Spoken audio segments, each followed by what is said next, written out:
শান্তি, টানেই প্রকৃত শান্তি। শত রাত জাগা হবে পকেটে আবার হবে পড়ালেখা কেসে ধরা হবে না।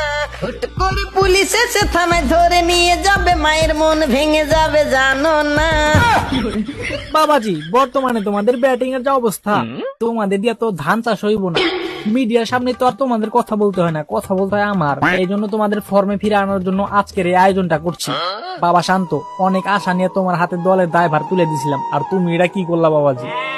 তোমার ব্যাটিং এর যা অবস্থা, তোমার দিয়ে তো এখন পানি টানাই তৈব, কিন্তু কিছু করার নাই, তুমি তো ক্যাপ্টেন, তোমার তো বাদ দেওয়া যাবে না। যাই হোক শোনো, তোমরা একটা ম্যাচ এমন ভাবে খেলবা, মনে করবা ওই ম্যাচটা হাইরা গেলে তোমার বউ অন্য ব্যাটার লগে ভাইগে যাবে। ওই পাপন ভাই, এটা আপনি কি শুনাইলেন? এটা শুনে তো আমার আরো হারতে ইচ্ছা করতেছে। আর লিটন ভাই, তুমি এটা কি কইতাছো? ম্যাচ হাইরা গেলে তোমার বউ অন্য ব্যাটার লগে ভাইগা যাবো, এটা শুনে তুমি আরো ম্যাচ জেতার জন্য আগ্রহ দেখাইবা।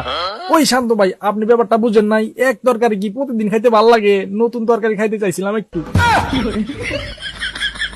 শোনো সাকিব বাবাজি, আমেরিকা তোমার শ্বশুর বাড়ি, আর তোমার শ্বশুর বাড়ি এলাকার লোকজনদের কইবা দুলাভাইদের জন্য একটু আদর আপ্যায়ন এবং সুযোগ সুবিধা বেশি দেয়। আরে পাপন ভাই, আপনি তো মিয়া লোক খুব খারাপ আছেন। আসি একটা পিনিকের ভিতরে আপনি এমন কথা মনে করে দিলেন, কষ্টে বুকটা ফাইটতে যায় আমার। আর শ্বশুর বাড়ির কথা আর ক্রিকেটের কথা কইন না তো, ক্রিকেটের কথা শুনলে আমার আর ভালো লাগে না। আপনি জানেন না, খাওয়ার সময় কোনো কথা কইতে হয় না, খেলার সময় খেলা, খাওয়ার সময় খাওয়া। এই তোমরা সবাই চুপ করে খাও, এত কথা কও কি লাগা? কিরে, ওয়ার্ল্ড কাপ আইসা বললো, আর আমি হইলাম বাংলাদেশের 1 নাম্বার ওপেনিং ব্যাটার, আর আমার কোনো আওয়াজ দিল না। ব্যাপারটা তো দেখতে হয়। দাঁড়াও, পাপন ভাইয়ের একটা কল করি। আরে না না, পাপন বাইরে কল করুন যাইবো না, এবার একটু দলের নতুন ক্যাপ্টেন শান্তরে কল করে দেখি।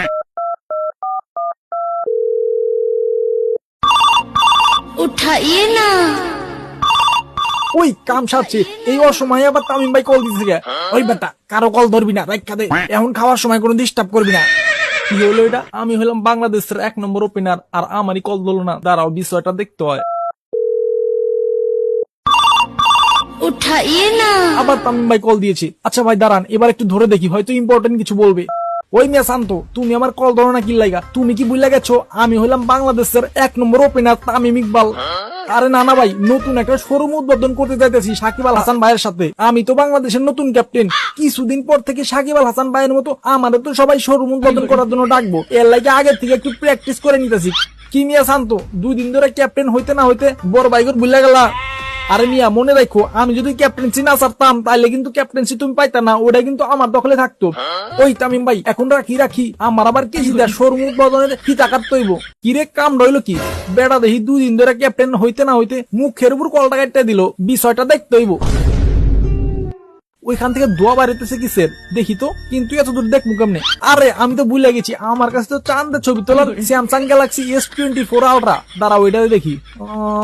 আরেকটু জুম, আরেকটু জুম, আরেকটু।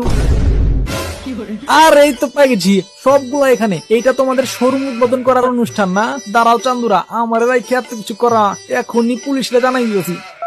হ্যালো, এটা কি কুতুবালি থানা? হ্যাঁ, আমি কুতুবালি থানার এসআই বলছি। ওই মিয়া এসআই, এত পাপ লইলে চলবো নাকি? রাস্তা দিয়ে সবাই মাতলামি করে ঘোরে। ওই মিয়া, আপনি কি ভুলভাল কথা কন?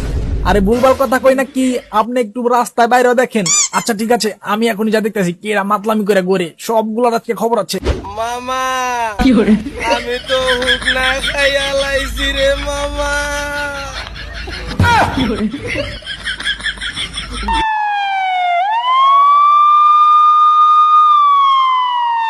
তোরা কে গো নাচ আমার বাসা?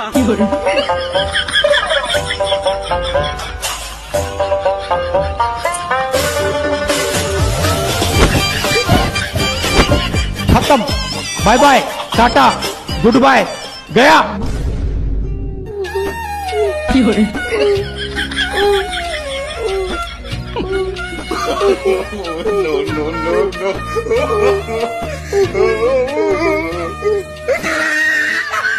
ও পাফুন্দা, আপনি গাছের আগা উঠছেন কি লাইগা? নিচে নাইমা আহেন, নিচে নাইমা আহেন। আমি নিচে নামবো না, নিচে নামলে তোমরা আমার দৌড়া লয়ে যাইবা। আরে না, দৌড়ে নিমু না, আপনি নিচে নাইমা আহেন, নিশ্চিন্তে একদম নিচে নাইমা আহেন। ওইখানে থাকে তো আপনি পুড়ে যাবেন। তোমরা কি হাসা কথা কইতাছো? আমারে ধরে নিবা না? আরে না, একদম চোখ বন্ধ করে আপনি আমাদেরকে বিশ্বাস করতে পারেন।